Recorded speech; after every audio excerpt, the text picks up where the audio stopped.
இந்த உதயநிதியோட கைதுக்கு வாய்ஸ் பிசப்புற இந்த வாடகை வாய்கள் இருக்குத்தானே, இவங்களுக்கெல்லாம் ஒன்றே ஒன்று மட்டும் நான் சொல்லிக்கொள்ள கடமைப்பட்டிருக்கேன். டிடிகே சார்பில் அண்ணா இந்த டிஎம்கே கட்சியை ஸ்டார்ட் பண்ணும்போது அவதூறாகவோ யாரையும் பெண்களை இழிவாகவோ பேசுனது கிடையாது, சரியா?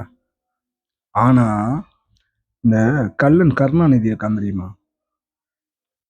கருணாநிதி எப்போ ஸ்டார்ட் பண்ணனானோ இந்த ஆபாச பேச்சை ஸ்டார்ட் பண்ணதுல இருந்து இன்று வரைக்கும் இந்த டிஎம்கே கட்சியை சேர்ந்தவங்க ஒரு பிரச்சாரம் என்றாலே, பிரச்சாரமோ இல்லாட்டி இந்த கல்யாண வீட்டுல போயிட்டு அழுகிறது, ஒப்பாரி வைக்கிறது, இது எல்லாமே என்னத்தை வச்சு செயற்படுறாங்கன்னா இந்த ஆபாச பேச்சு, பெண்களை தரக்குறைவா பேசுறது.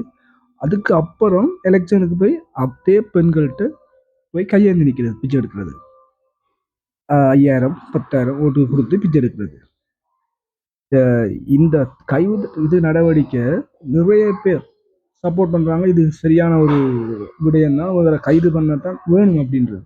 ஆனா இந்த வாடகை வாய்கள் இருக்கு தானே, அவங்க இல்லை கைது பண்ணக்கூடாது, அது சரியில்லை, இது அரசாங்கத்துக்கு இது அப்படி இப்படி இதெல்லாம் சும்மா வாய் பிசப்பிட்டு இருக்காங்க. ஒன்றே ஒன்று மட்டும் யோசிக்கணும், எந்த குடும்பத்துல உதவாநிதிக்கும் இந்த கள்ளன் கருணாநிதி, முட்டாள் மு.க. ஸ்டாலின், இந்த ஓடுகாலி உதயநிதி, சரியா, அந்த உதவாநிதிக்கும் பெண்கள் மனசு இருக்கு, சோப்பு தங்கச்சி இருக்கு, அக்கா எல்லாமே இருக்கு. அதை கொஞ்சமாவது யோசிக்கணும், சரியா?